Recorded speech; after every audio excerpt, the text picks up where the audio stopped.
John Wayne was Hollywood's biggest star, but his stubborn ideals cost him some legendary roles. One of these movies won an Oscar without him, and another became so iconic that Wayne openly admitted he'd made a huge mistake turning it down. High Noon's tense, real-time drama follows a town marshal's increasingly desperate pleas for help fighting the gang of killers who have promised to shoot him dead at noon.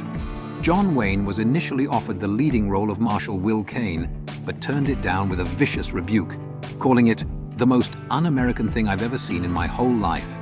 Now considered one of the greatest westerns of all time, High Noon won its eventual star, Gary Cooper, an Oscar.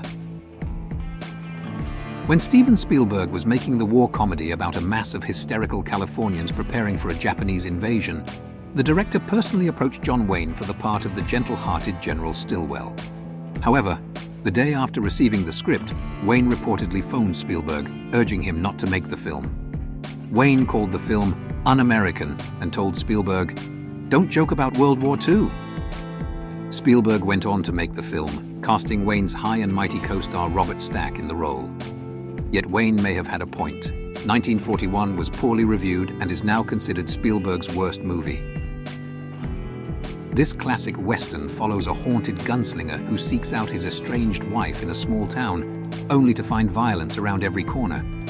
The role of the titular gunfighter Jimmy Ringo was written with John Wayne in mind, but Wayne's attachment fell apart when rights to the film were purchased by Columbia Pictures, with whose president Wayne had an ongoing feud.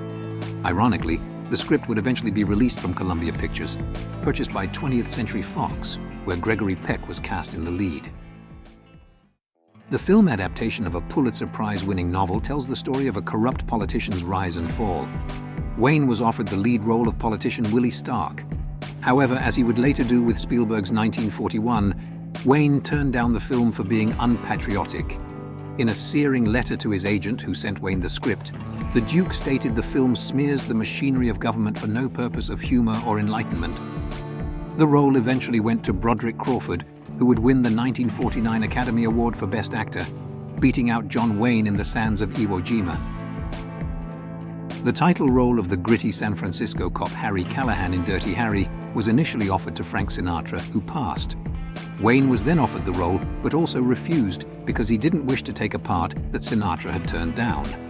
However, the film's eventual massive success with Clint Eastwood caused Wayne to regret his decision, with the Duke even telling his biographer, "I made a mistake with that one." Wayne's regret would push him to star in 2 Dirty Harry rip-offs in subsequent years without much success.